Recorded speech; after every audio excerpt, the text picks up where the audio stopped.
A sea otter is a marine mammal native to the coasts of the northern and eastern North Pacific Ocean.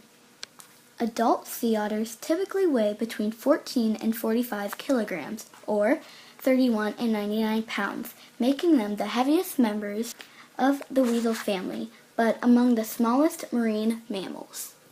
Sea otters eat urchins, abalone, mussels, clams, crabs, snails, and about 40 other marine species. Sea otters eat approximately 25% of their weight in food each day to support their metabolism. There used to be more than 1 million sea otters worldwide, but due to the fur trade, the population of sea otters is very low. The population was 1,000 to 2,000 in the early 1900s. Today, there are estimated to be just over 106,000 worldwide, with just under 3,000 in California. Sea otters live in shallow coastal waters off the northern Pacific. Their historic range stretched from Japan along the coast of Siberia and the Aleutian Chain and down the Alaska, British Columbia, Washington, Oregon, and California coast to Baja California. Currently, sea otters can be found in Canada, Russia, Japan, California, and Washington, but the majority of all wild sea otters are found in Alaskan waters. Recent reports of sea otter sightings have also occurred in Mexico. In the U.S., there are two distinct sea otter subspecies, the northern sea otter and the southern sea otter. Northern sea otters are found in the Aleutian Islands, southern Alaska, British Columbia, and Washington. Southern sea otters, also known as California sea otters, live in the waters along the California coastline and range from San Mateo County in the north to Santa Barbara County in the south. Sea otters spend much of their lives in the water and can dive up to 330 feet when foraging for food.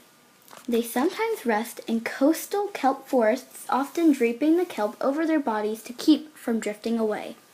Sea otters are also one of the few mammals other than primates known to use tools. They use small rocks or other objects to pry shellfish from rocks and to hammer them open. Sea otters seem to do extremely well in captivity. There are 3 reasons why sea otters are found in zoos. First, people love to see the sea otters and their playful activities. It helps to bring them to life instead of just being something they see on TV or read about in books. Second, it helps with those that have been injured. They would die in the wild, but with the help of proper medical care, they can survive. For those that can't return to the wild, it is a way for them to continue having a good quality of life. Some pups are left behind to fend for themselves due to the death of their mothers. In captivity, they can get the milk that they need to grow until they are old enough to hunt on their own. Finally, otters in captivity give researchers the chance to carefully watch them and to observe their behaviors. They respond well to humans while in captivity too, which means they really aren't a threat to people that are around to take care for them. One of the biggest problems with keeping sea otters safe in captivity is the quality of the water.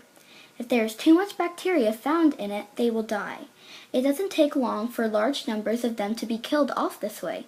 Even a buildup of urine and feces in the water from the sea otters can result in it. Many sea otters do have a very long life in captivity though. In the wild, the average life is about 12 to 15 years. However, in captivity, some of them have lived as long as 20 to 25 years. Their bodies don't age as rapidly when they don't have to find their own food or when they don't have to fend off predators. Some differences between sea otters in the wild and sea otters in captivity are they have a longer lifespan in captivity than they would in the wild.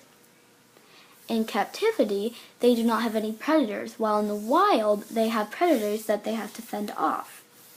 In captivity, though, one thing that the people have to worry about is that the sea otters have clean water and that the workers take care of the sea otters, which they do not have to worry about in the wild.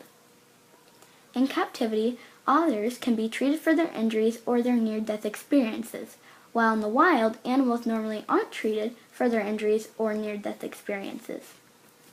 Finally, in captivity, otters are fed on a schedule, while in the wild, if they don't find their own food, they could have a possibility of starving to death if they don't find food in time. Where does this one bring, why would you